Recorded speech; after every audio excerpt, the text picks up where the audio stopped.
up, everybody? Welcome to another episode of Super Gamer Boys. I'm your host and captain, Garrett Morlang, and here on the internet with me is Nerd Dads himself, Zech Keenan, in the house. Hey, I'm here. I'm here at my house. Here at his house on the internet, and here at his house on the internet is the one, the only, JJ Purdom. I thank you very much, and I'm not only in the internet, I'm stuck in the bathroom right now. I have a touch of the food poisoning, so that's where we're recording and why it sounds like my voice is booming off the walls. What's up, gentlemen? How's it going? Other than having no TP in here, I kept asking the wife to come in with a roll, but I'm still waiting. You know what works? Banana leaves. That's good to know.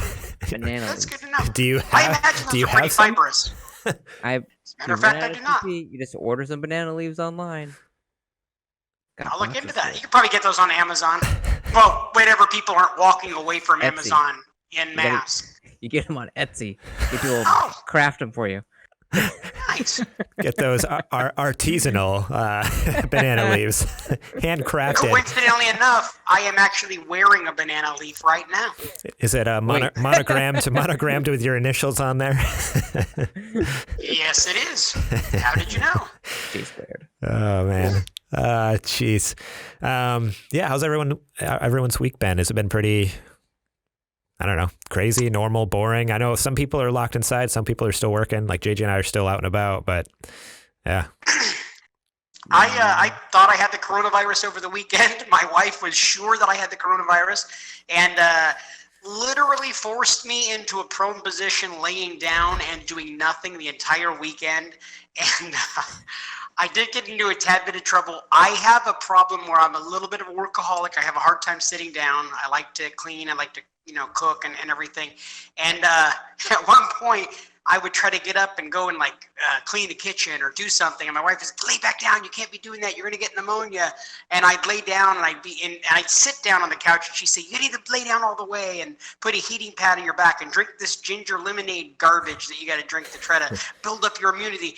And after on day 2 of laying around trying to feel better, I looked over at her and I said, this is what you feel like all the time. Yeah. And so, yeah. Okay. So I thought it was funny. And 2 of my kids laughed hysterically. One of them just looked down and shook her head. Yeah. Like, what were you thinking? And I thought, I gave you comedy gold right now. That's good stuff. Because, honey, I was joking. Oh no. That was full on comedy. I was just kidding. Yeah. I love you. Oh man. Oh no, JJ, you have a lot to learn. Yeah. Yeah. And we've been married almost 18 years, and I still feel like I'm learning every day. She's teaching me. She's teaching me to be a better man. Oh man. Well, how about you, Zach? How's your week been? It's been insane. So I feel like I work in grocery, and man, fortunately I have the opportunity to work from home, which is nice, but it's still busy. So Yeah. Do people pick up groceries from your house, Edge?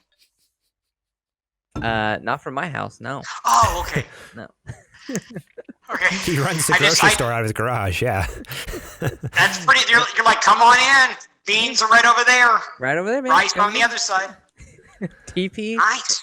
on the banana tree in the backyard. Right.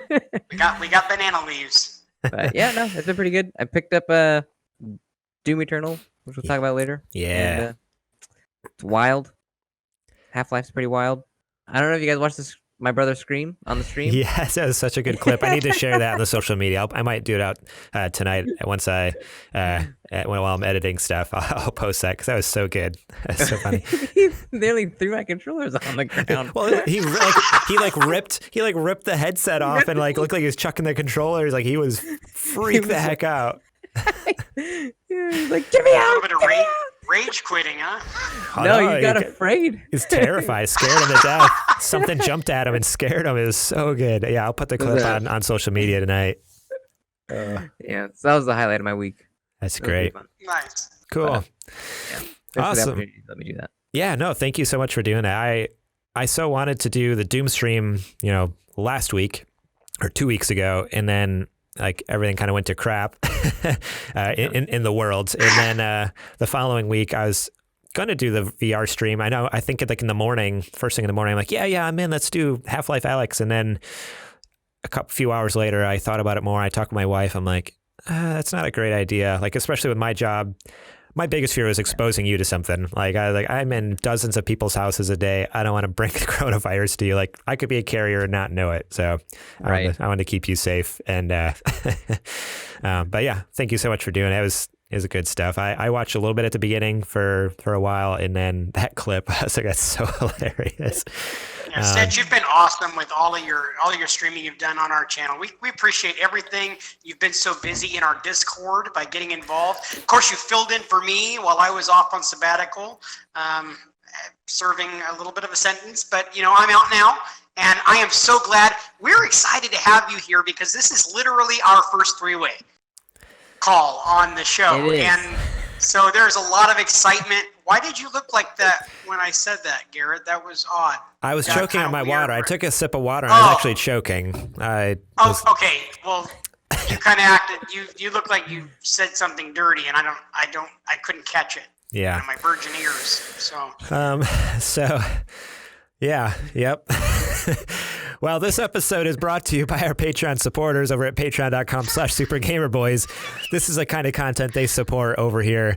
Shout out to our Patreon sponsors, Bill Bird, Julie Bates, and Dustin Long.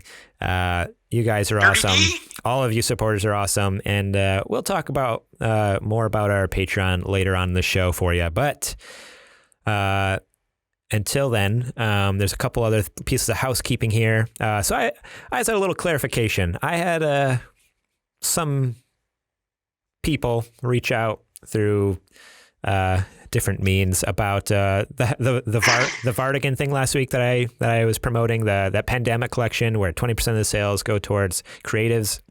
I just want to clarify, first of all, we're not associated with Vardigan at all. They didn't ask us to do that. I just did it because I love their brand. I love their art. I have a buddy who works there, and I think that's awesome that they're able to support people who are out of jobs in this time. So I just want to clarify that. I have no ulterior motive. I'm not making a bunch of money off of it. I know JJ, he was trying to start rumors as well, saying that I was making all this money off of it. That wasn't the case. But I actually thought that maybe by you saying it that I could get a check. Yeah, right. So right. I mean, I got a tattoo. So I wish you would have said something. Got a big Vardigan tattoo. Okay. Yeah. But then I also got so our show notes each and every week go out to our $5 Patreon supporters and above. And my buddy Derek, who works there, actually commented on our show notes here, and it says, "This is he works there. He was talking with the owner. It says, big thanks. We've gotten over." We've given to over 15 folks so far. So you've been able to give to 15 different creators, pretty good sized chunks of, cash to help them through this time. So that's pretty awesome. So thank you guys for checking out that link. If you did, buying t-shirts and helping, they've been able to help over 15 people. So that's pretty cool. And last but not least, JJ talked about it already a little bit, but supergamerboys.com/Discord. Join us in there. It's a lot of fun. Zech yells at me sometimes. JJ tells terrible jokes. I don't yell. Can't yell through text. Yeah, I've never seen him yell through text once. Okay. Once again, Garrett Morling's a liar. Alrighty. Well, one thing's for sure. It's time for the nerdy nudes. It's time for the nerdy news. And I apologize, folks, if my microphone is not that great, and here's the reason why. I actually sound amazing, and Garrett is so jealous that he has been going in post and destroying my dulcety tones. I know what you're up to, Morlang, because I sound like Barry White normally, and by that I mean a very large, older black man. And you are just jacking my voice up in post constantly. I don't know. It doesn't make you look any better. I mean, whatever it takes to get rid of you, I mean, have you noticed, like, Zech has been on a lot of content lately. He's starting to make his way in. He has a nice microphone. I make sure he sounds good. So Yes. really, it's just a. Don't pick up, you I guys. think that's because you're afraid of him because of the recent threats to your bodily harm, where he became enraged on Discord. Wait, there wait, was wait. what we call a nerd fight. You just called me a liar saying he didn't yell in Discord. Now you're saying he did. Huh. Interesting. You know Yeah, what? what I you did. smoke a lot of pot, so I would not believe You anything that can't I use say. that as an excuse every time you get into trouble, JJ. All right. I The think first actually news. you can. That's, The first news story here is comes from Games Radar. This is written up by Austin Wood over there. This is just kind of an update for a previous story that we talked about a couple weeks ago. Konami dismisses Silent Hill rumors, but says it's not closing the door on the franchise. Let's see. Austin Wood writes, Konami has officially dismissed recent rumors surrounding an alleged reboot for the Silent Hill series, as well as a revival of Hideo Kojima's Silent Hills. In a new email to Rely on Horror, a Konami representative said, we're aware of all the rumors and reports, but can confirm that they are not true. I know it's not the answer your fans may want to hear. The representative later clarified that it's not to say we are completely closing the door on the franchise, just not in the way it's being reported. So that was kind of like a direct email to Rely on Horror, which was the original site that kind of started putting out some of those rumors and speculations. It's interesting, though, this Games Radar article goes on to kind of explain how there's quite a few, there's like 2 or 3 different news sites, and then also a post on, was it 4chan or something, or one of those, maybe not 4chan. It was not 4chan.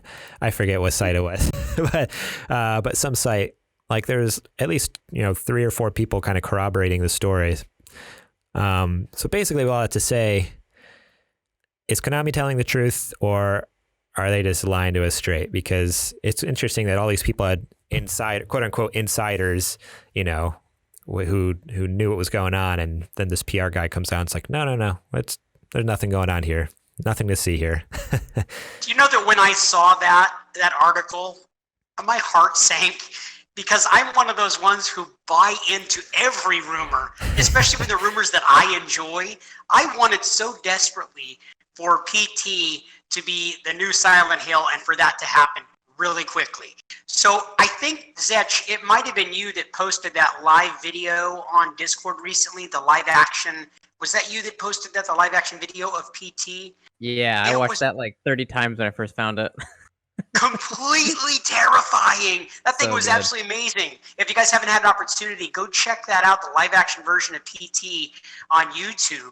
Zetch posted it to our Discord. You could probably find it there, Discord /Super Gamer Boys. Absolutely terrifying. Watch it in the dark. It was really well done. Like the production value for that short film, super good. Dang. Anyway, Definitely. I liked it. Honestly, I don't know how I missed that. I did not see that, so I need to go back and watch it now. Oh, So, yeah. yeah, it's It was, fantastic. you did the Photoshop work for the guy. Man, what was his name? Oh, for Dan. Dan. Dan. Yeah. I think that's Yeah. that's probably why I missed it. I was too focused on doing a quick Photoshop on the Discord. The whole And you reason did that. you You did that so beautifully. So basically, one of our listeners, Dan. What's Dan's name in the Discord and on Twitter? Dan At Jam Gent or something. Dan Jan Gent or something like yeah, that. Yeah. One wonderful Dan. fan from the UK. He recently posted a photo of a hallway, and he said that it looked very similar to PT. And it was a photo of himself with a scared look with a darkened hallway. And within 10-15 minutes, Garrett had he photoshopped a silhouette of a ghostly figure far back, and he's like, really? Look again. And it was just fantastic. And he's like, honestly, you scared the crap out of me seeing that. Just fantastic. And that's right after when Zetch followed up with that video. Okay. So if you haven't seen it already, Garrett, go check it out, Okay, because yeah, it is yeah. absolutely worth a watch. Super good. Yeah, I'll go check it out. But yeah, I don't know. I'm really leaning towards. I mean, obviously, a lot of the whole speculation and rumor with like Sony getting Metal Gear and Castlevania, blah blah blah, all this stuff. I totally think that's a little too good to be true. But I think I can only imagine. I think the part about Silent Hill, at least I don't know about Silent Hills, the Kojima one, but I think a remake of the original Silent Hill, I think that's completely probable. Like I think that's possible. That could be in the works. I don't know if it's necessarily. I don't know. I don't think Sony's buying it, but I could see him licensing something and doing some sort of remake. Like maybe it's what Blue Point's been working on. Who knows? Like they're apparently working on something. So much bad blood though between Kojima and Konami. But Kojima wouldn't have anything to do with it though. Kojima literally had a coffee cup on stage during like the very first Death Stranding E3, and he was like, it literally said Kojima tears on it. So I'm like, I don't know, man.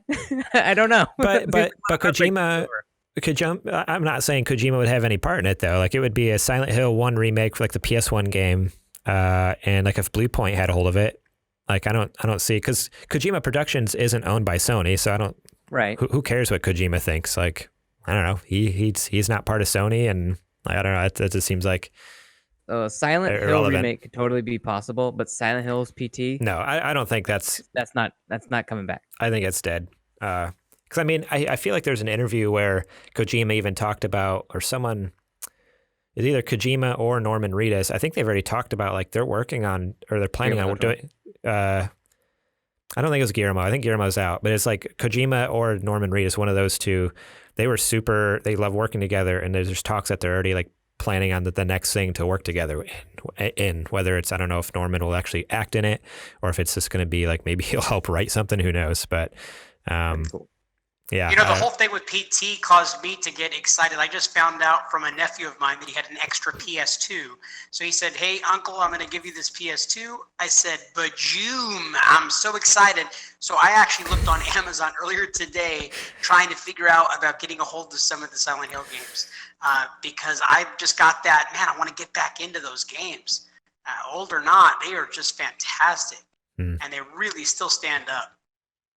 Wow. Yeah, I remember I played through part of the first one, and yeah, it's definitely scary for its time. It feels like it's actually still felt really scary now, or actually it was like a few years I think what makes it scary now is the controls.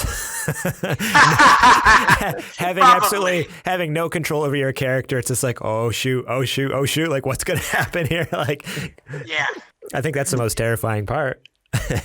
Yeah. Well, I don't know when you guys recently played it or how long ago you last played it, but the thing that I remember, I haven't played it in several years, but the thing that I remember about that game so much is just like Jaws, where they couldn't make the shark look very good.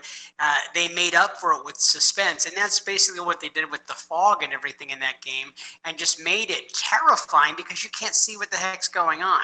And all these, half-made monsters are jumping out at you at the fog. It is freaky as hell. Yeah. Is it going to be freakier than Resident Evil 3 coming out next month? I'm so excited. I'm so excited. A bunch of reviews came out today. I'm surprised at how wide a spread there is. Like there's people who are giving it like anywhere from like 5 or 6 out of 10 up to like 9 out of 10. So it's pretty good like spread of like people who absolutely love it and adore it, and to people who are like, it was okay. And they like even people saying they kind of fumbled a few things, but yeah. Well, I played the demo, so I'll be talking about that a little bit later. Okay. I downloaded the demo. Yeah.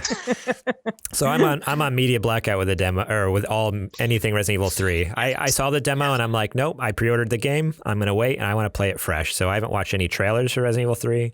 I haven't played the demo, other than like the original launch, like announcement trailer for Resident Evil 3. It's the only one I watched. So I'm excited for Friday. I would suggest not playing it around your kid. And Zedge, that goes for you too. Definitely don't play it around the kids. I was trying to get my wife desperately in the evening to play it with me with the lights off, and she would not. So. Yeah, my wife, she'll sit there and she'll watch me play the old Resident Evils, but she definitely makes her uncomfortable. She's like, I'm But yeah, so there's that update at this point. Nothing in the works, but it says, I know that little line, not closing the door on the franchise yet. That does give me hope, but I guess my hope is that it's sooner than later that we see something, because Silent Hills is a cool franchise. That's such a PR way to say it, though. Yeah, no, it's 100% PR speak. It's PR speak. We're not saying no.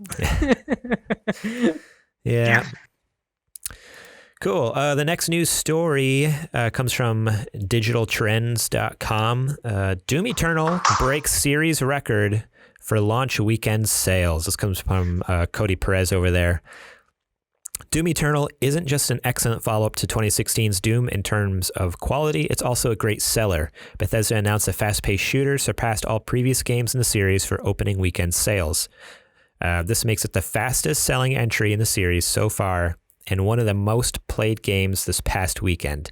As the second title in id Software's rebooted franchise, it doubled its predecessor in launch revenue for Bethesda. On Steam alone, Doom Eternal broke a record for the highest-selling game last week. This resulted in an impressive player count as well on the PC service, with over 100,000 concurrent players unleashing hell on the demon hordes all at the same time. And this is just PC. That blows my mind. The Bethesda came out to say, "We want to thank our millions of fans for their enthusiastic support of this amazing title. Despite thousands of retail stores closing, we are pleased so many fans have been able to enjoy Doom Eternal." So there hasn't been any specific sales numbers yet, but yeah, they've been releasing reports that it just blew sales and out of the water. Concurrent players have been blown out of the water. It's like just breaking records left and right, which is pretty dang cool. I don't know if you guys have any thoughts on that. Just that you've been playing the game. Yeah. How does that? Far. Yeah, you're getting pretty nice. That's awesome. I'm almost guaranteeing that there's probably been more sales of that game this week because so many people are stuck at home. 100%. You know? I think what was it? Steam, last week reported that they've had the highest amount of concurrent users in ever. It was millions upon millions of people just staying home playing games and buying games. So it's I'm sure that definitely was a factor in. Yeah. It's well, I could go to work. Well, now I can't. I guess I can play Doom. Right. We can always go blow up demons right now. I mean, yeah. Nothing else to do. Yeah. I can work from home, or at the same desk, I could shoot some demons. Huh? Okay. Yeah. Easy choice. Yeah. And it's. You guys need to check out that game, guys. It's probably. I'm hesitant to say if it's better than the first one, because it iterates on the first one in ways that it's almost like it's as good as the first one, but in different ways. It's more platformy than the first one is. Okay. Huh. Interesting. It's a good game. Go check it out. That's probably why it sold so much. Yeah.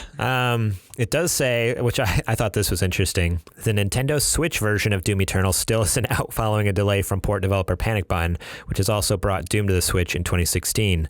Sales will likely increase once Switch owners are able to get their hands on Doom Eternal. I just think that's funny. I know the original Doom is out on Switch, not the original Doom, but the Doom from 2016 is out on Switch. But just...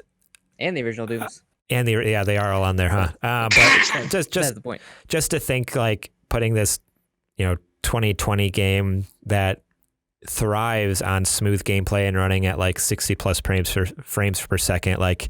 This game is all about, hey, you want the best performance and the most fluid gameplay to just fly through the levels and kill stuff. So imagine playing on a Switch. It just sounds like such a horrible experience. It's 30 frames per second, crappy graphics, just lugging, chugging its way through the level.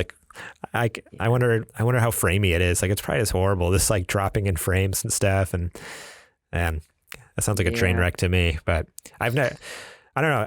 Did either of you guys play the 2016 Doom on a Switch or try it out? I've only ever played on PC and Xbox. Okay. Because, I'd be curious if any of you listeners out there have played Doom, the 2016 one on Switch. Let us know on social media, because I'm curious how terrible it is, or is it actually pretty playable? I don't know. Yeah, Vetch, did you notice much of a difference from playing the PC version versus the Xbox version? I mean, was there much of a drop down playing it on Xbox? I think that my PC... So we're talking about Doom 2016. Right. So I play it on the X. So I have an Xbox One X, and then I have a gaming PC. So the only real difference would have been being able to twitch shoot as fast as I could on my PC versus with the thumbs. So that's the one thing. I feel like I'm actually probably better on the PC version playing it, but graphically and the way things still flow, still look good on the X. Interesting. Yeah. There's so many teraflops in there. I know, man. Flops for days. So many flops in there. I know all about teraflops and stuff. Yeah. Yeah. I have some flops. I got lots of flops too. Don't we all? Don't we all? Alrighty, let's move on to the next news story. This is straight from the Nintendo's website. New Nintendo Direct Mini highlights a wide variety of games coming to Nintendo Switch this year. So Nintendo just shadow dropped a Nintendo Direct Mini on, was it Tuesday? Or no, it was Thursday, the 26th. Yes, last Thursday. We all woke up in the morning and to our surprise, there was a Nintendo Direct Mini uploaded, ready for everyone to watch. Just no previous announcement, no warning, which is great because it's been a long time since we had a Direct from Nintendo. Although it's interesting to hear all over Twitter, everyone hating on it. At first, everyone's like, we haven't had anything in so long. Come on, give us something. Then they finally get something like, oh, it's only a mini. Like, I want to hear about the big titles. Like, give me something more. I want more. This sucks. There's a lot of great titles in this mini. Like, There's a lot of good stuff. Yeah. But people were hoping to hear about a new, like, Legend of Zelda or Mario game, like, like the big Nintendo titles, or like Metroid finally. Yeah, right. But yeah, so it's just funny how people just aren't happy with anything. They're never happy. But I just wanted to run through a list of some of these games here, and if any of these sound interesting, or if you're interested in it all, we can talk about it. But we're gonna make an excited face like this. That one. Yeah. There it is. Available now, and this was as of last Thursday, 26th. Good Job. It's a action puzzle game from Nintendo. Sounds pretty cool. Marvel Ultimate Alliance 3, the Black Order expansion pass, so it's new DLC for Marvel Ultimate Alliance. Ring Fit Adventure update. I know Zetch was super psyched about this when we were talking about before the show.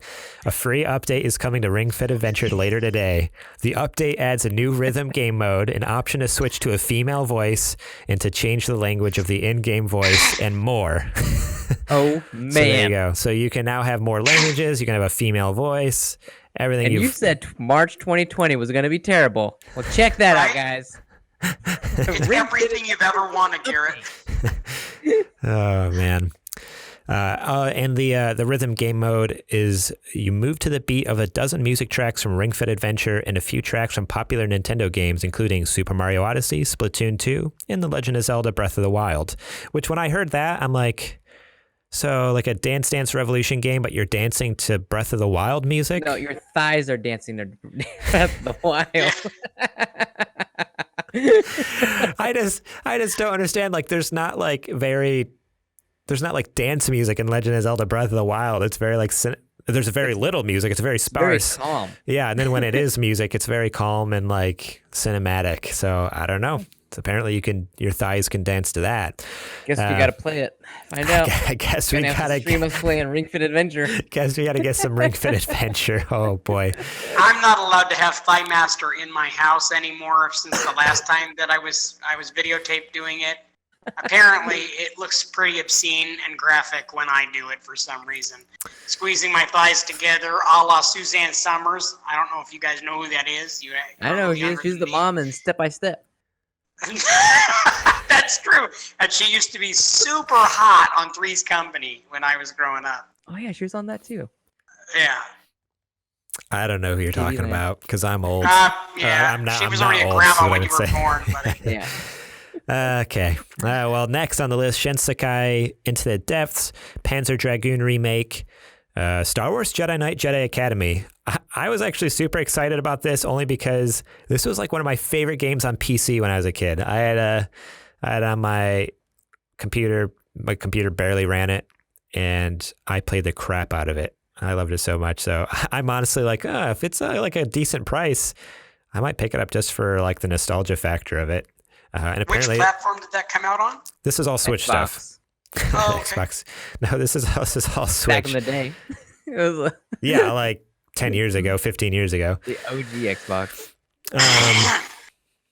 Yeah, so launching. So these are games launching in 2020.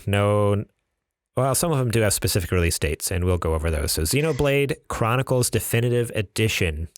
Anyone have any particular feelings for this one? I'm pumped about that. Are you? Okay. This is the original Xenoblade Chronicles game, which marked the debut of fan-favorite character Shulk. Comes to Nintendo Switch with a new epilogue story, Xenoblade Chronicles Future Connected. This definitive edition of the RPG also looks better and plays smoother than ever before. The battle HUD and menu screens are easy to read and easy to use. Some of the music tracks have been remastered or remixed. Experience the majesty on May 29th. Dude, I'm so freaking excited. I've been waiting for this. It's like Christmas come early. Thank God. I've never played a Xenoblade Chronicles game, so... Oh, no, I've never even heard of it before. I'm just saying. It's so cool. You like it? Okay, so sell us on it. What's so cool about it? So I only ever played... How to put this? So if anybody's a fan of Final Fantasy, okay? Like, with, like, you know, the action version of it where you like slicing stuff and you got like crazy summons and like a really long Japanese story. So like Kingdom Hearts almost?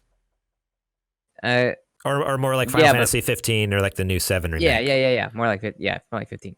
Okay. So yeah, it's pretty cool. Like really interesting combat system and stuff. I only ever played, I think, like the first hour or two of it on the DS when they had the definitive edition.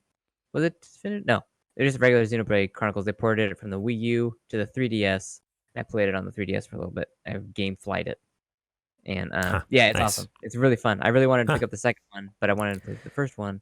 Now I got my chance. So. There you go. May 29th. It's coming out just a couple days after. Is that after The Last of Us Part 2? So, man. Or is it the same day? I think that's the same day. Yeah, May 29th. It's the same day as The Last of Us Part 2. So. Well, they're not getting any sales that day. Pick your at least your poison.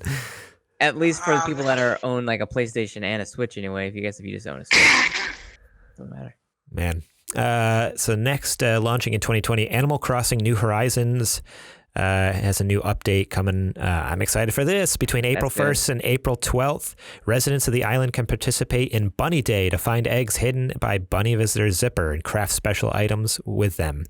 I heard a vicious story that you actually got beat down for your Animal Crossing, got punked out by your wife. So I heard that she literally snatched it from your hand and did that backhand move to you and went and started playing Animal Crossing for hours on end. It's pretty close. Your son told me that. Pretty close, yeah. Yeah, Shep. He called me, by the way, and he did say, like, hey, Uncle Jay! Hey, Uncle Jay! Because that's what he calls me.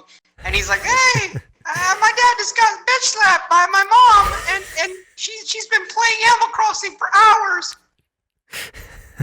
I don't know why he talks like Mickey Mouse. I know, right? He has a lot deeper voice than that, surprisingly, for a little 2-year-olds.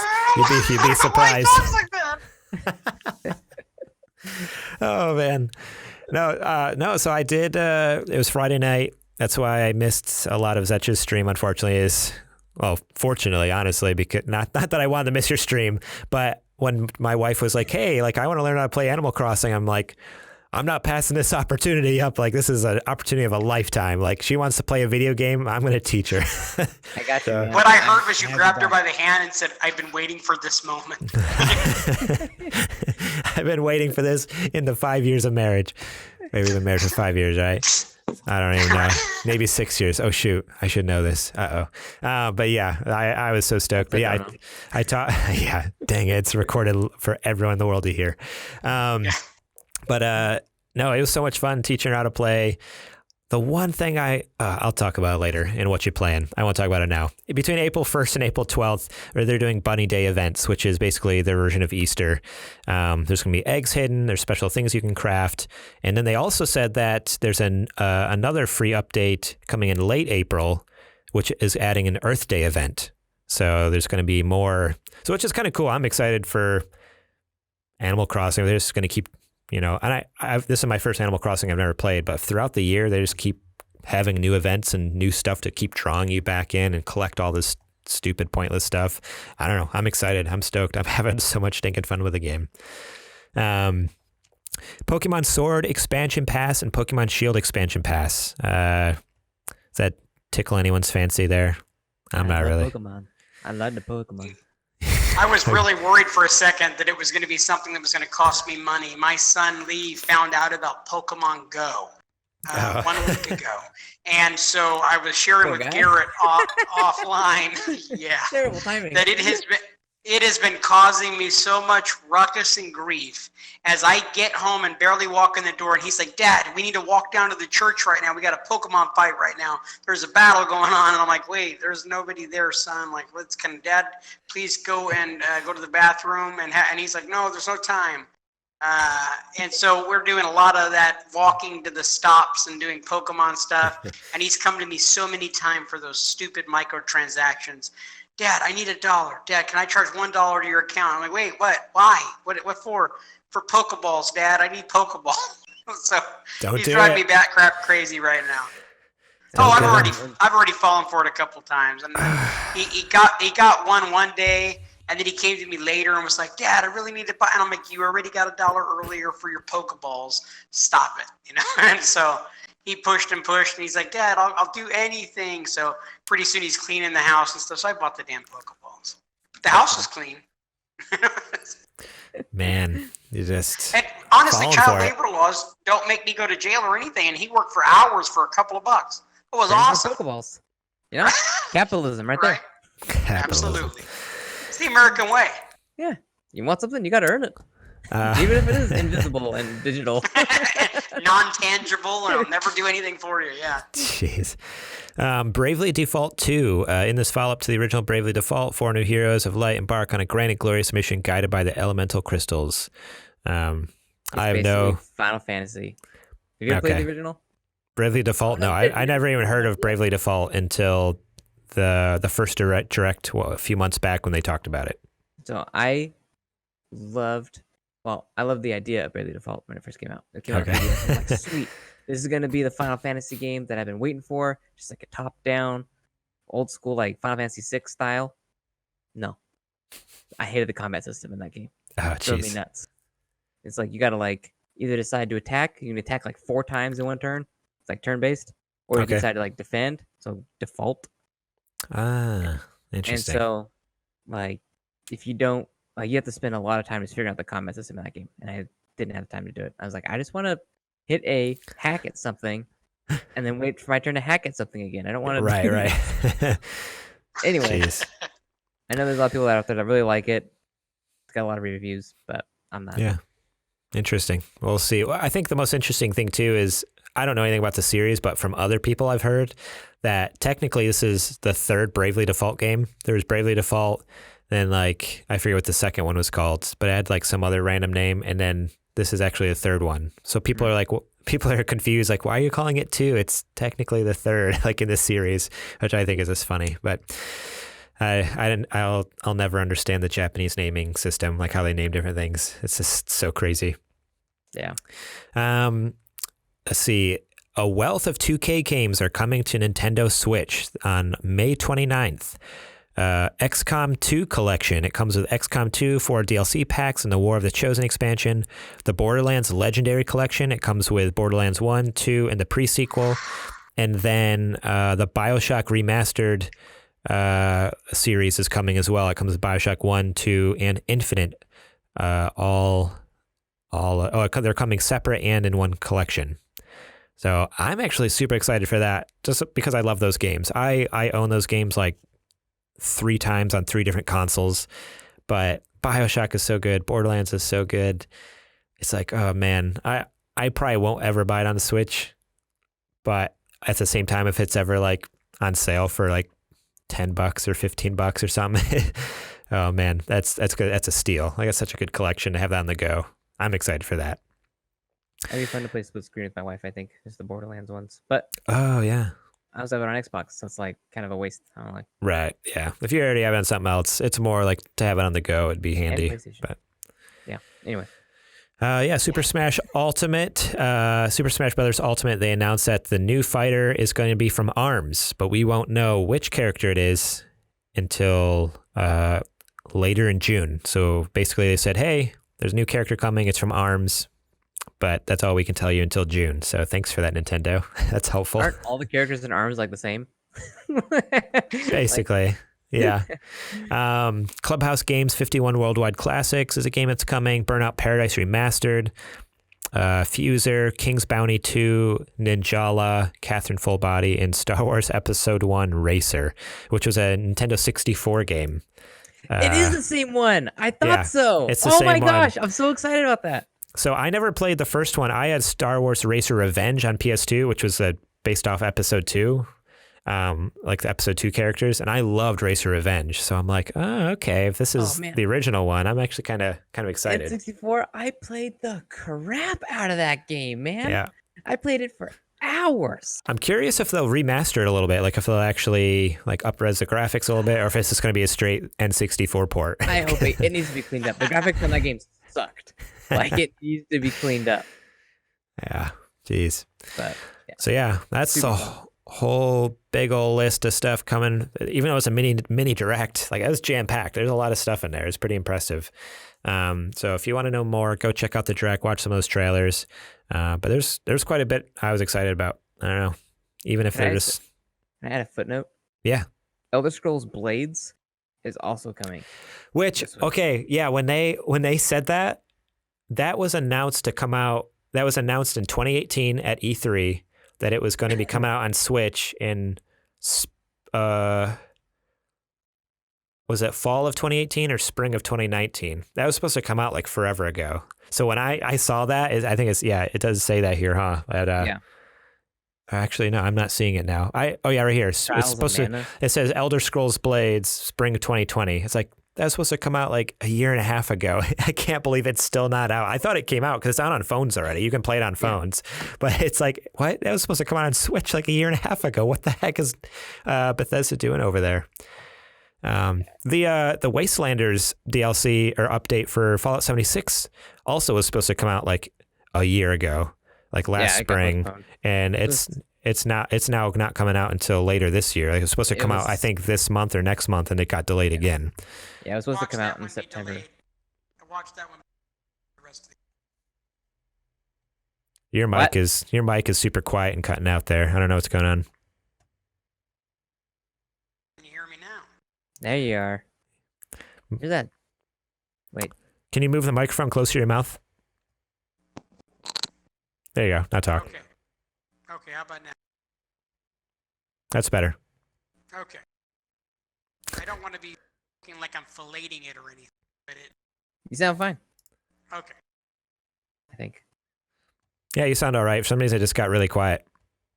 Or you're really quiet. You just got to talk louder. It said no one ever. You've never told me that before, Garrett, but consider it done, my friend. Super Gamer Boys first. Right?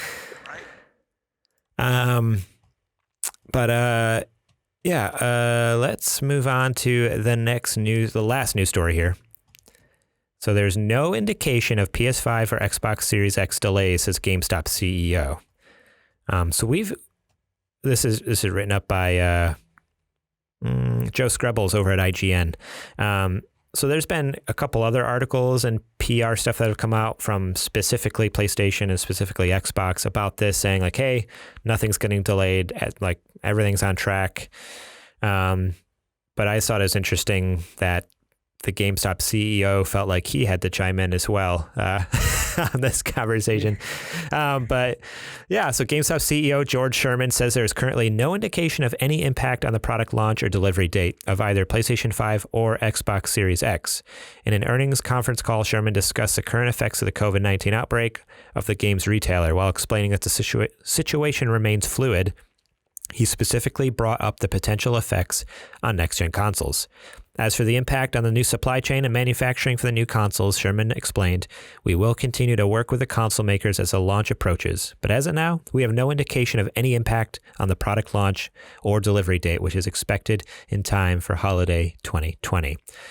In the near term, we continue to monitor inventory levels for specific categories that might be impacted by shipping or delivery delays. But as of now, any impact has been minimal, which is it's referring to their stock currently at the stores. So yeah, I just thought this was, I don't know, just one more perspective. It's interesting to hear, according to CEO of GameStop, the stores, not the news site. He seems to think everything's on track. Everything's coming out this fall or this holiday, which is what PlayStation is saying, which is what Xbox is saying. But how are you guys feeling out? Like, what are your thoughts? Do do you guys feel like it's locked and loaded for this holiday, or I don't know? Do you guys think there could be any shift? I don't know. I don't think so. It's hard to say. I don't think there's going to be a shift. I think they're still going to stick with the holiday, but I think that their sales are going to be deeply impacted by everything that's going on with the economy. I, for one, not because my job has been changed in any way, but I know that for the longest time I have gone with the intention of picking up PlayStation 5 holiday 2020. As of right now, I don't think that's going to happen. I've made the decision that I'm going to stick tight with PS4. I don't think there's going to be enough advances to PS5 to warrant buying right out the very beginning of the console. And as a matter of fact, I'm actually going to be picking up an Xbox. I'm going to be picking up an Xbox One because, I knew this was going to go this route. Garrett, no! Garrett! No! Oh, Garrett. Huh? Look, we're still bros. If you get an Xbox, get at least an S. Yes. I believe that's what I'm going to be getting is an S. It's my nephew has one that he has a second kid on the way, so I'm going to pick it up for a relatively expensive, just to have it as another console and also to use it as a media platform for my kids to be able to utilize Netflix and such. So basically, I'm going to be getting that, and then I'll be able to play some Xbox games. Go ahead, get into the Xbox a little, see what they have I to can offer. send you games. I'm not jumping off of the Sony pony wagon. It's okay to but like both. I like both. I don't think I can like both, though. Look how much this is hurting my friend. You know, it's breaking his heart. It's because we're older, JJ. I don't like it. I don't like it. Okay. Well, I mean, it's nothing that you did. I still have feelings for you, and for PlayStation. Obviously, I'm still a Sony pony. I'll still, wave the Sony banner. Right. I just want to. But it's meaningless now. It's meaningless. Just want to play for the other team too. No, Switch. You go get your Xbox, and then I guess that means it's body for body. Like we got to take Zetch now. Like he has to only play on PlayStation. You have to get rid of your Xbox. That's how it works. Is that how that works? That's how it works. Zetch, I'm not sure if that's like a technicality, if that's actually. I'm not getting rid of my PlayStation. I just got control. I'll take that off your hand if you don't want it. I'm just saying. Yeah, you just give your Xbox to JJ, and then it's a fair trade. I don't see how I have a choice. I don't have to do either of those things. Okay, to each their own. No, both. I get both. They're both fine.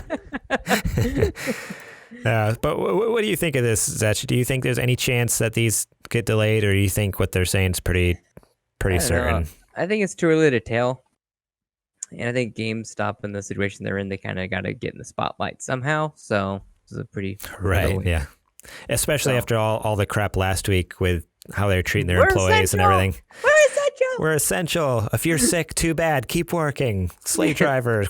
Just like, oh, the man. other thing that I just saw, I saw they were having used plastic bags on their hands to clean things and to handle things at the stores. Yeah, because they ran out of gloves at a lot of locations. They were using bags. Horrible. Yeah, it's so crazy. Yeah.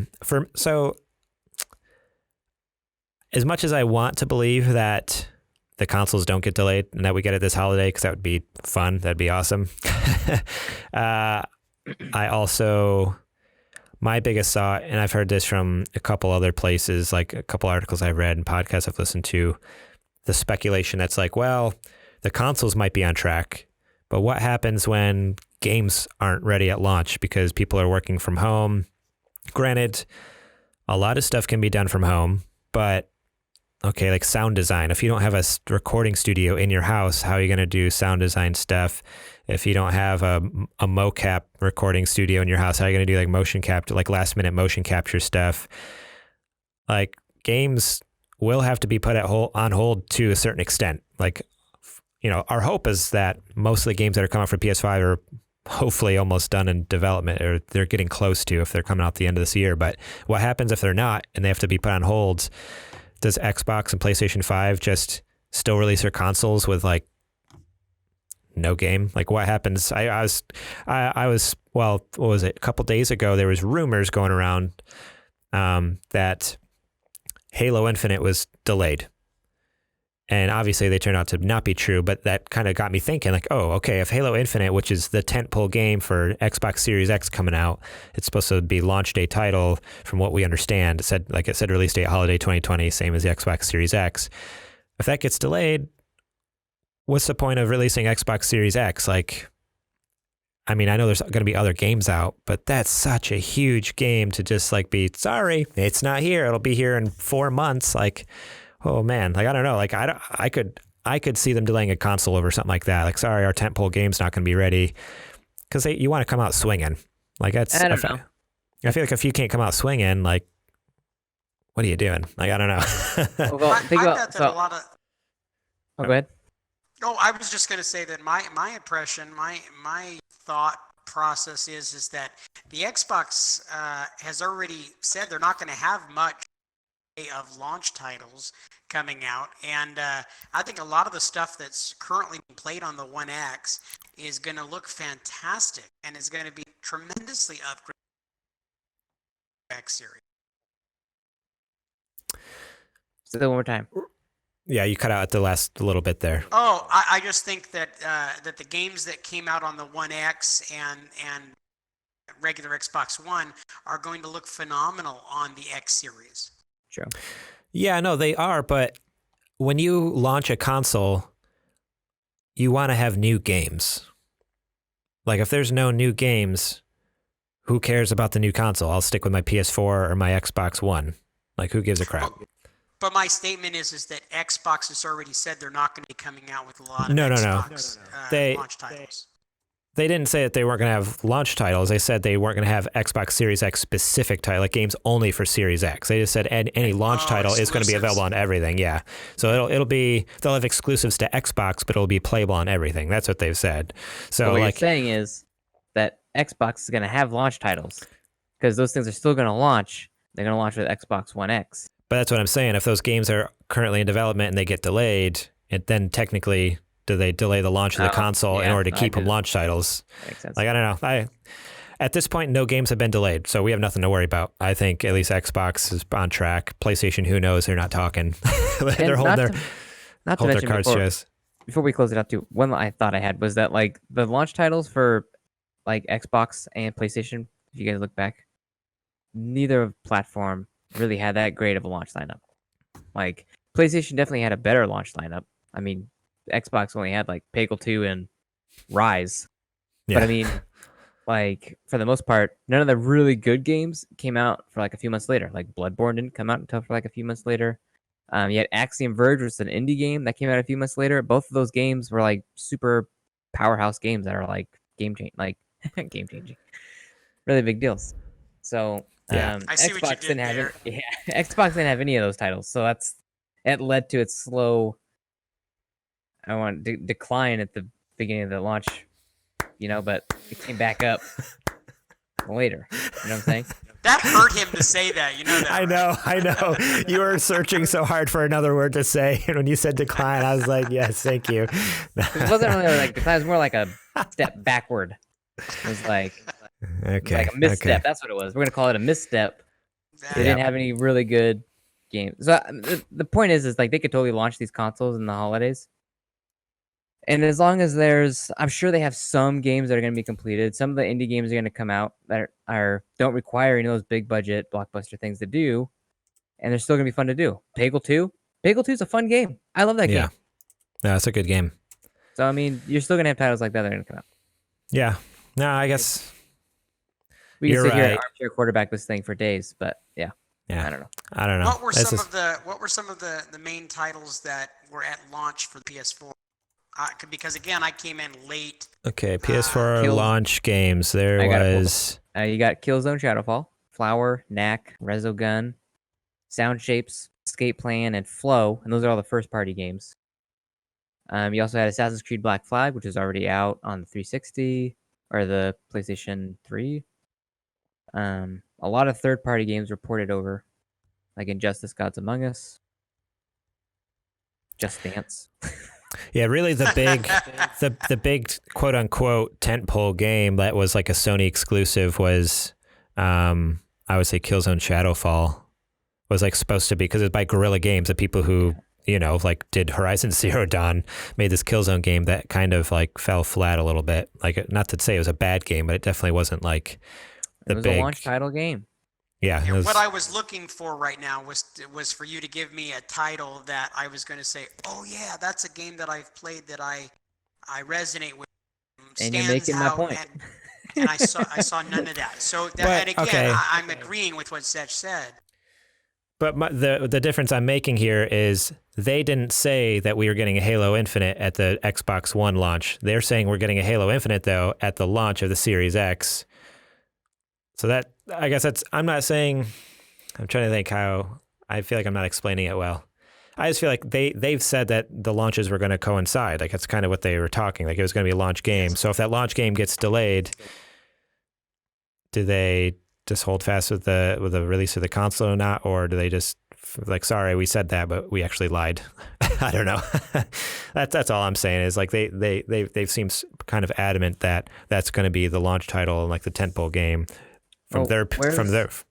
Where is Microsoft Studios? Is that in America or is that in? It's in America. It's up in. That's what I thought. Reading, right? Bay Area. Yeah. No, it's up in Washington, I think. Yeah, because I know Microsoft headquarters is in Washington. So Microsoft Game Studios. Oh, they're Game Studios, huh? Yeah. The point is, all I'm saying is I see what you're saying, Garrett. It might come across as they're lying, but at the end of the day, games get delayed all the time. And if the Xbox Series X comes out without Halo, I'm still pre-ordering that sucker. Like, I'm still gonna, maybe not me personally, but if I'm excited for the Series X to come out, buying the big part of the game, like the most expensive part, get that out of the way first. Now I can go get Halo later. I can get more time to save up and get the next game. So Zech, I'm curious because you said I know you're an Xbox guy, but you have an Xbox as well as a PS4. Are you with the new X series and with PS5 coming out at the same time? Are you leaning more towards picking up an X series? I will for sure get an X series because my wife and I have played through every single Halo game together except for 5, which made us really upset because they got rid of couch co-op. So I'm definitely getting an X so I can play through Halo Infinite with my woman. Very cool. So nice. So I know that's kind of a special case. Regardless of that, it's going to come down to if that wasn't a factor. I don't know. It depends on what PlayStation's going to serve me on that launch day. So yeah, who knows at this point? If it's Axiom Verge 2, I don't know, man. Oh, you got Godfall coming. We got Godfall. Yeah, I haven't seen a whole lot on that game. I don't know. I haven't. They haven't released much on that either. Yeah, they're holding their cards real close to their chest. Which they've got to be starting showing off some of those cards soon, I think, because you have to start building that anticipation. I know they're going to pull the trigger eventually. Summertime. We're going to get all the major news drops in summertime. It'll be an awesome, awesome summer.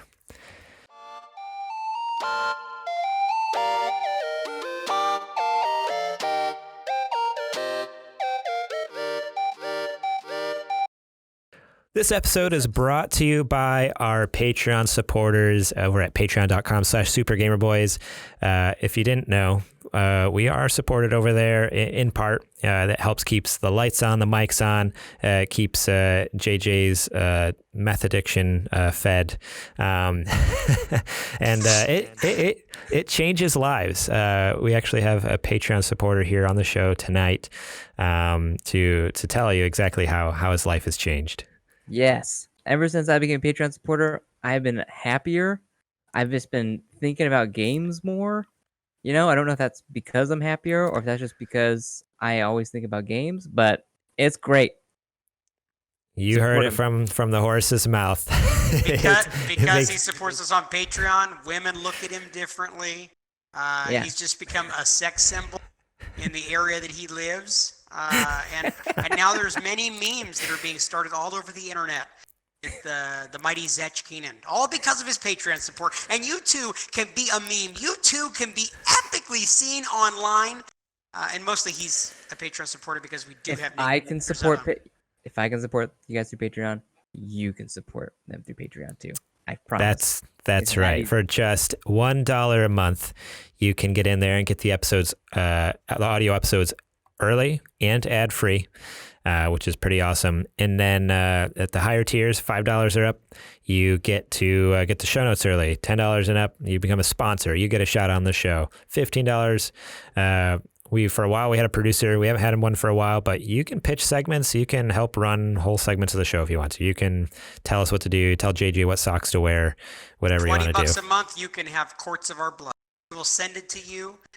Garrett's is mostly clean. I do have the meth addiction, so I mean it might be a little spotty and a little cloudy too because I do eat a lot of beef. But still, we appreciate all of your support. Yeah, so thank you guys so much who all already support us, and to all of you who love what we do, go check it out, patreon.com/supergamerboys. And now back to the show.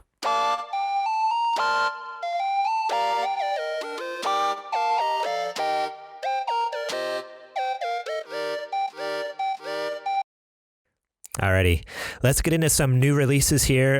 There's really I had a whole list on there, and then I realized there's a bunch of stuff we talked about in the Nintendo rundown. So really the only one that stood out to me was Persona 5 Royale, PS4 game. It comes out March 31st. It's basically a kind of definitive edition of Persona 5 that came out a couple years ago, 2-3 years ago now. Persona 5 is awesome. That's what I've heard. I've almost pulled the trigger so many times because it's always on sale. It's a PlayStation 4, PS4 classic, so it's only $20 anyways, and it's been on sale a couple times. It will take you the rest of your life to finish that game. I know, that's why, that's why I haven't bought it, because I've heard amazing things about it, and everyone's like, yeah, it takes about 100 hours to beat. I'm like, I don't have that kind of time. Like, Zach, I don't have the time. How dare you? How dare you? Because you know what? Garrett does finish games. He does finish games. Darn it. I do. That's because I'm picky. It's because I'm picky about what games I play. There's a lot of games I want to play that I know I'll never finish, and I'll never hear the end of it from JJ. I don't. I have video game ADD. But Persona 5, oh my god, oh my goodness, I'm excited about Persona 5 Royal, but I already own Persona 5, so I'm like, do I get it? I don't know. Do it. Just start the whole game over again. Another hundreds and hundreds of hours of your life. Well, let's get into some what you playing. So why don't you go ahead, Zech? You want to talk about Doom Eternal, and you had a couple other games on there, but talk about what you would like. All right, so I put a few on my list, but I'm only going to cover 2 of them because of time. Doom Eternal. What's time? Time is something I live in. Okay. But Doom Eternal is just outstanding, guys. Like, Doom 2016 was probably my favorite first-person shooter, probably one of the most to ever come out. Probably in the last. No, it's probably actually one of my favorite first-person shooters ever. Probably like top 2 or 3, and that includes the Half-Life games. That includes, Doom 2016 was like my favorite. So Doom Eternal, I was really pumped for. Going into it, I am not let down. Like, it is just as good. I don't think it's better because it does. I think what I liked more about the first one was that they didn't really have a whole lot of jokes in it. Like, the game that was like just like serious. You're just a BA dude just killing things left and right. Where this one's like serious. It's got that tone to it, but then it's got like this flip side where you, like, in your Fortress of Doom, which is like your ship, you have like your own little like office, and your office is like full of like all these like different like gags everywhere. Like, you look at the bookshelf and it's got like all these different, like, it's got like the Vault Dweller's Guide in there. Oh, like, nice. I follow that. Yeah. So it's got like all these different like cameos, which is clever, and I dig it. It's awesome. But I feel like some of it kind of like takes away from like the brevity or the seriousness of the story. Huh. Which shouldn't really bother me, since the storyline is so action-y anyway, just like this like Rambo type movie where you're just going in and killing things. But it's fast, it's frenetic. It's very much more platform heavy than the first one is. So you're jumping from platform to platform, swinging from thing to thing, climbing, trying to figure out different puzzles and how to get different spots, and collecting half of a gajillion collectibles. There's a ton of things to collect in that game. So it feels like it's got a little something for everybody, but most of all, it's just a really, really fast, fun shooter. And I'm Nice. very happy I bought it full price. Yeah, that game is totally worth it. I'll be playing that game for a while. That's awesome. I haven't touched the multiplayer in it yet, but Okay.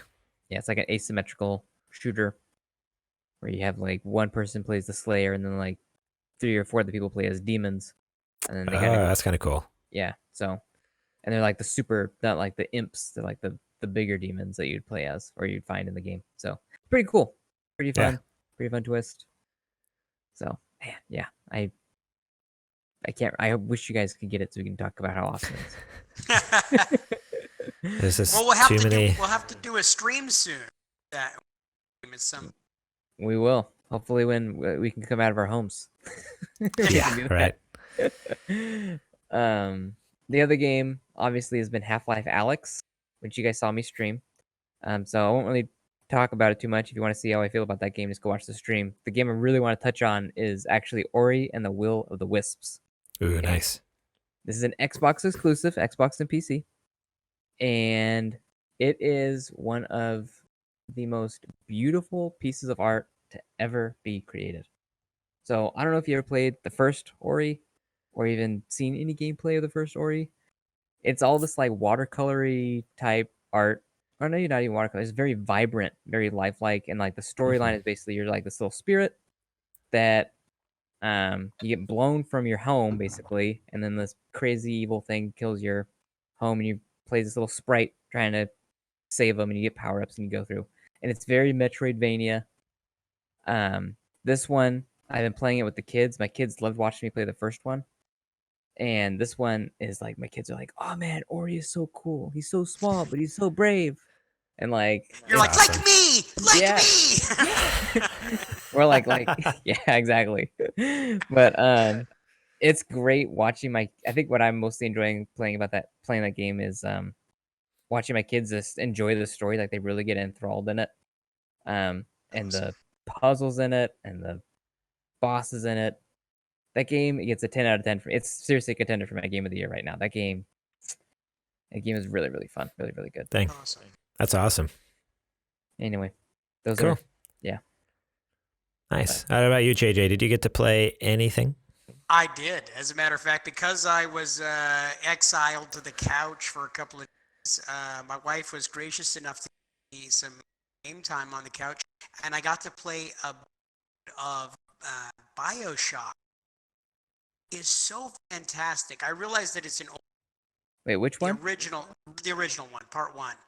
So I'm playing that one right now, and that game is so much fun, and it's so chaotic and crazy and eerie. I'm in love with this game already.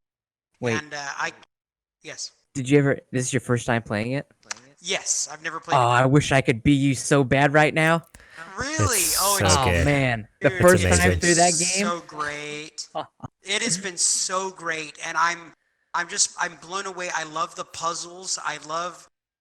I just love everything about this game. This game has been so much fun, and I'm so glad that I got it for free with PS Plus. I got 1, 2, and Infinite, and so I tried to do Infinite first. Garrett told me, "What are you doing? You're crazy. You can't do it like that." I only played for a few minutes on Infinite.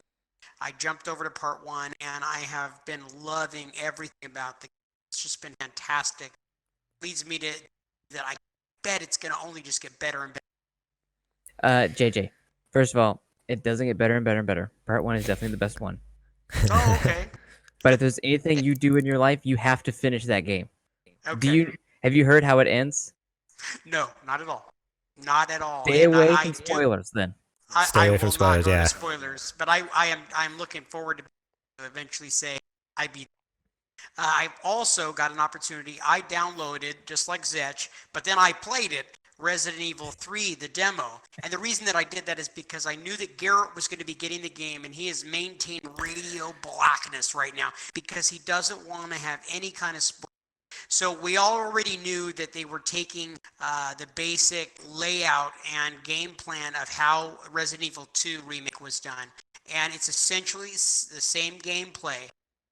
Man, it is so scary as heck. And I had one run-in with Nemesis, and I'll tell you what, if I have never in my life, as a grown man, 41 years of age, I have never screamed more like a little girl than when he first jumped out at me and then beat the crap out of me, and I could not get away.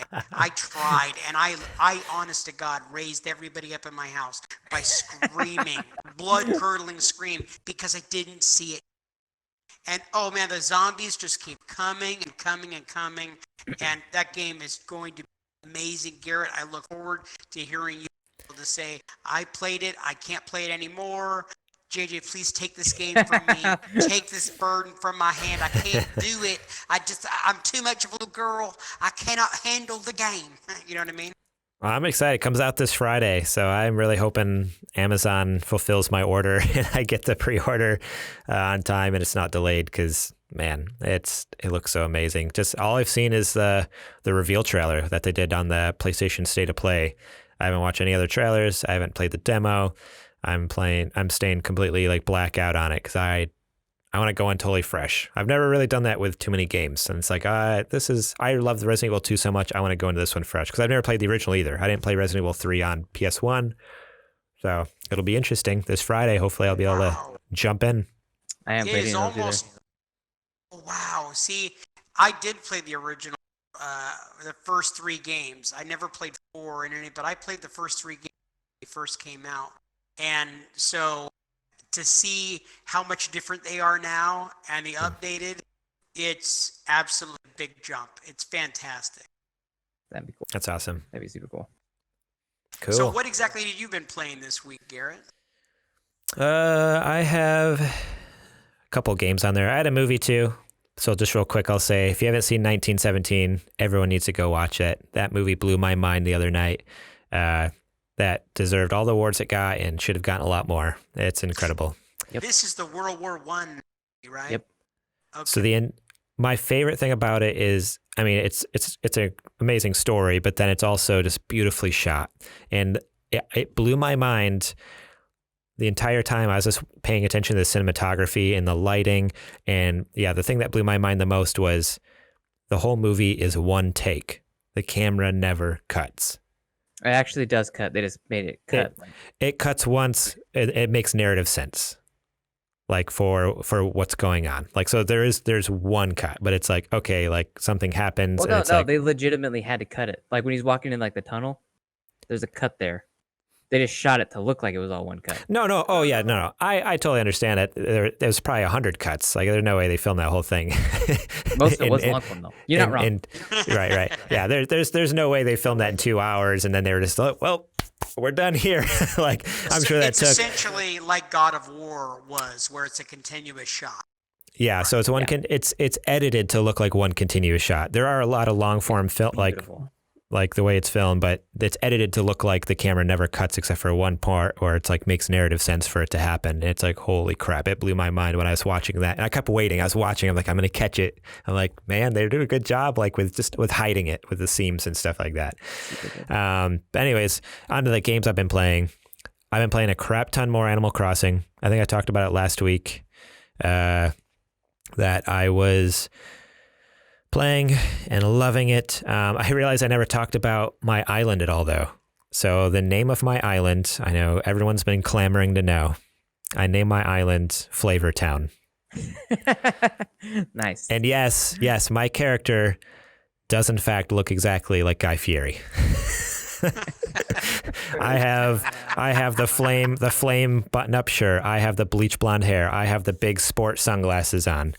I look just like Guy Fieri, and I'm not ashamed of it. My house is just legitimately how you dress during the week. Yeah, exactly. JJ knows. So I'm loving living this this fake life as pretending to be Guy Fieri. It's a lot of fun. Like every time I go to the shop and I see all this any item has to do with cooking. Like I bought a smoker the other day. I was like, I'm gonna make some ribs in my smoker. It's gonna be awesome. So I am loving this, and it's something that hit me today with Animal Crossing because it's been blowing up. Like people are loving it, and a lot of people are just saying like, oh, it's just because we're all home. We have nothing better to do. But something else that there's Doom. They came out on the same day, Doom and Animal Crossing. But I think even more so than just the fact that, hey, it's something to do, Animal Crossing, it's a game about, and I talked about it a little bit last week, it is a game about doing chores and going into debt and paying off debt. But the gameplay of it is very structured, and you have a schedule. Like I jump in, I do this certain thing in the morning. It's like a daily simulator. Like, okay, I have a routine.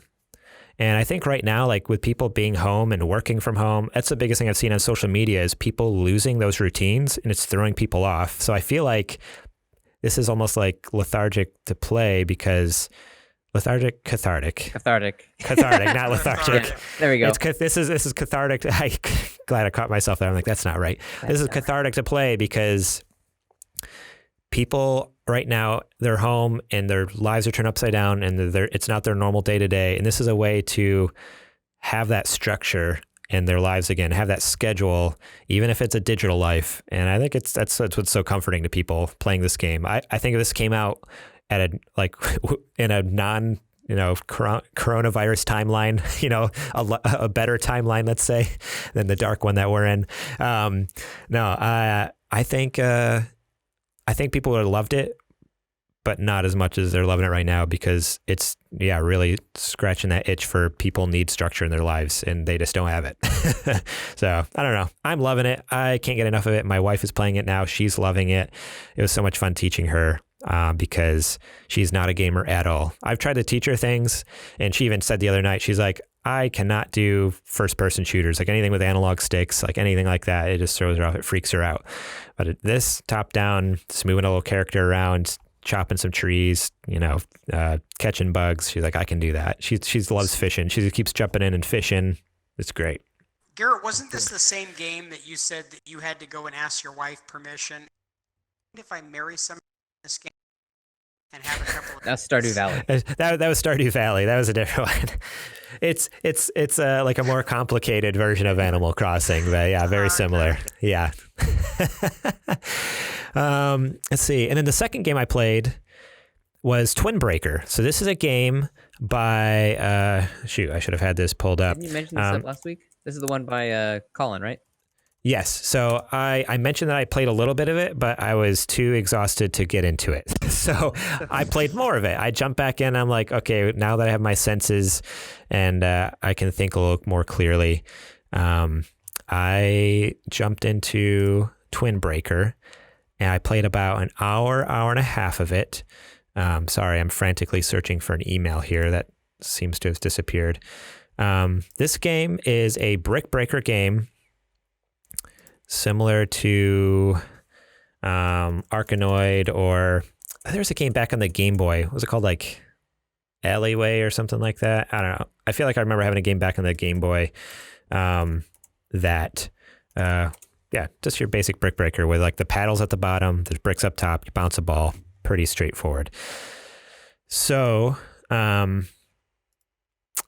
with that, this is taking that, but imagine the craziest like narrative thrown on top of it. It's like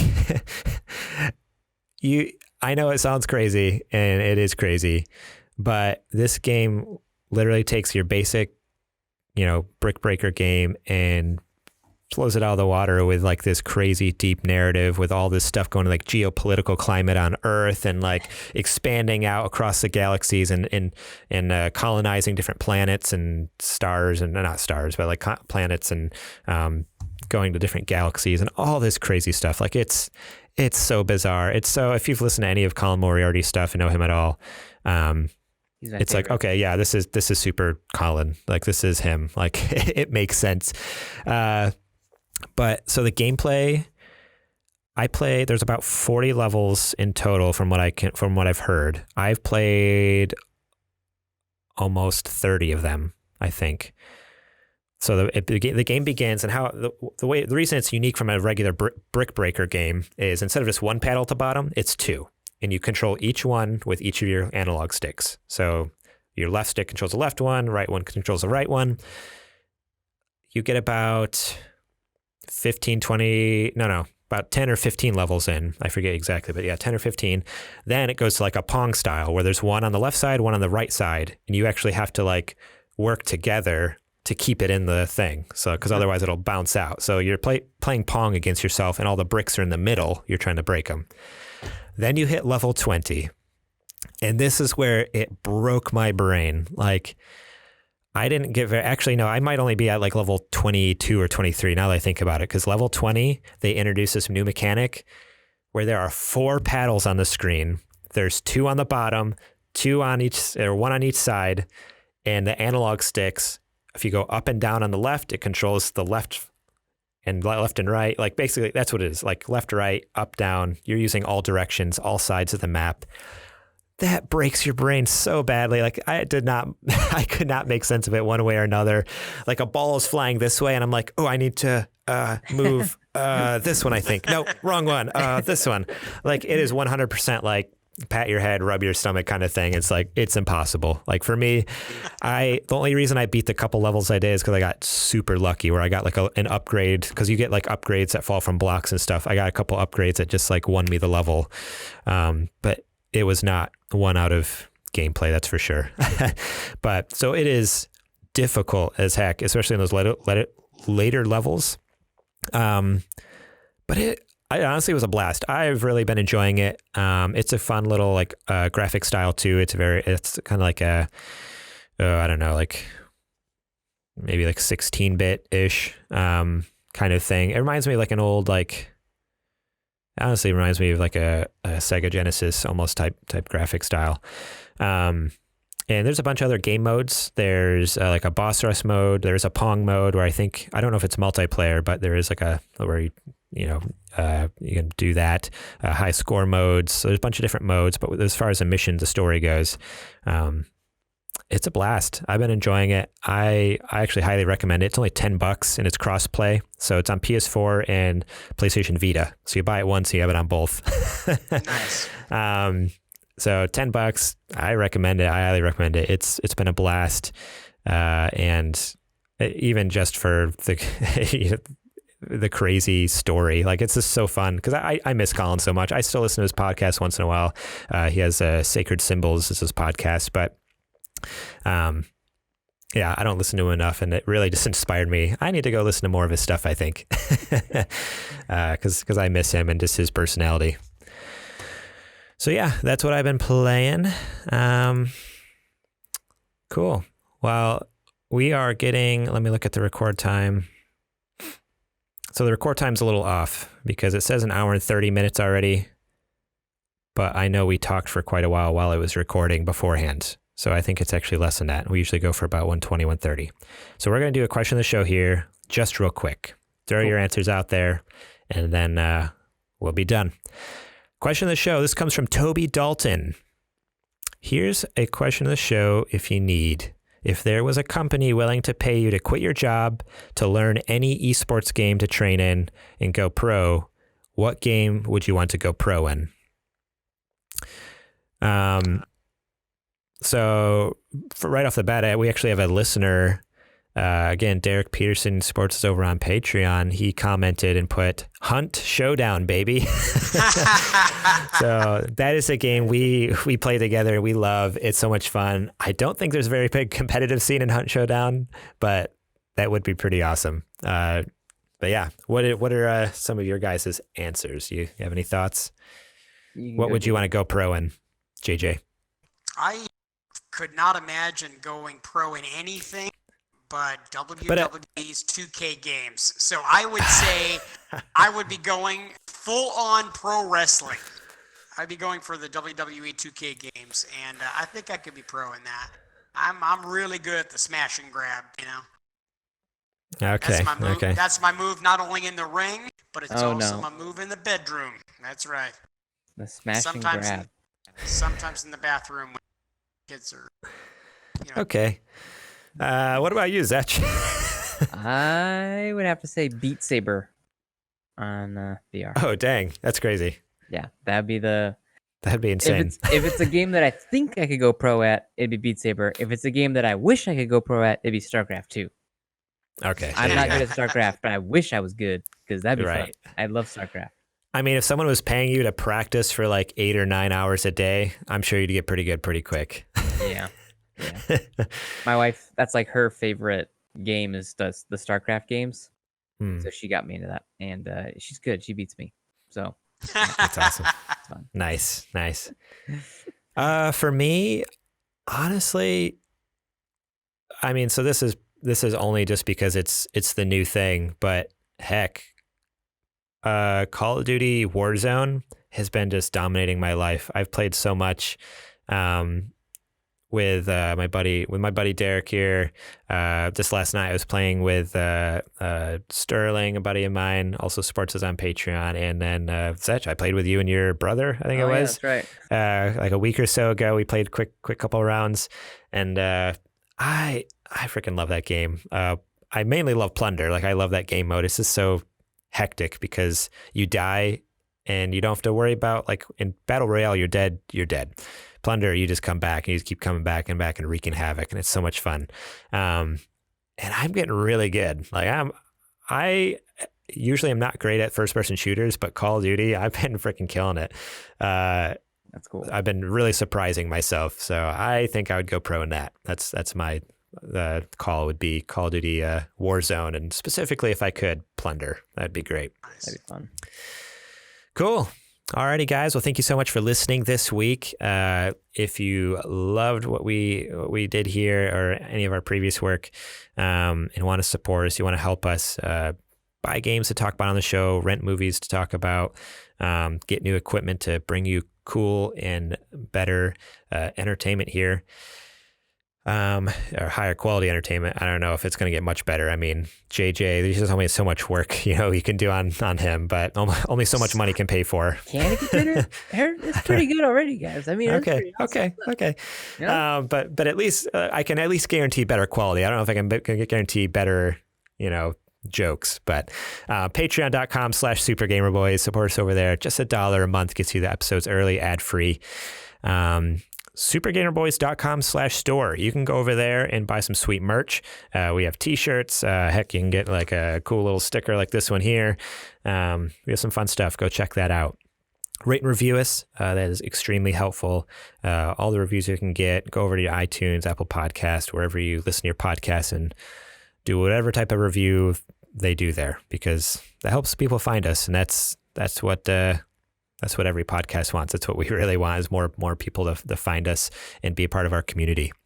You can find us during the week, supergamerboys.com, Twitter and Instagram @supergamerboys, facebook.com/supergamerboys. I'm on Twitter @gmorling. JJ is on Twitter @Purdom. @JJ Purdom. He cut out there, but and then Zech is on Twitter @ZechKeenan, ZechKeenan.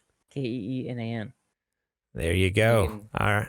Watch me tweet stuff from time to time. From time to time. Thank you so much to Star Andrews for our logo. Check her out on Instagram.com, Instagram @groundfloorgraphics, and facebook.com/groundfloorgraphics. Alrighty. All right. We did it. Thank you, gentlemen. Thank you, Zech, for being on the show this week. Thanks for not beating Garrett up. I'm glad that I was never here do to that. keep you guys I love Garrett. He's a nice separate. guy. Not I am really. just No, I am he's just really not. excited. He's the devil. He's a horrible human being. He touches me when people are in the room. Oh, my word. No, well, I mean, there's video proof. It's gonna come out eventually. Hashtag Jeez. me too. Oh my gosh. Well, I'm just glad we made it through episode 69 without a bunch of terrible jokes from JJ. So Wait till you see the hashtags. Hashtag Okay. me too. okay. Oh no, that's not a good one, JJ. This isn't a good storyline you're coming up with here. They never are, buddy. The best never ones are. never are. Yeah. Okay. Cool. All right. For Zech Keenan, I am JJ Purdom. He's Garrett Morlang, and we are the Super Gamer Boys. And we'll catch you on the Flippity Flop.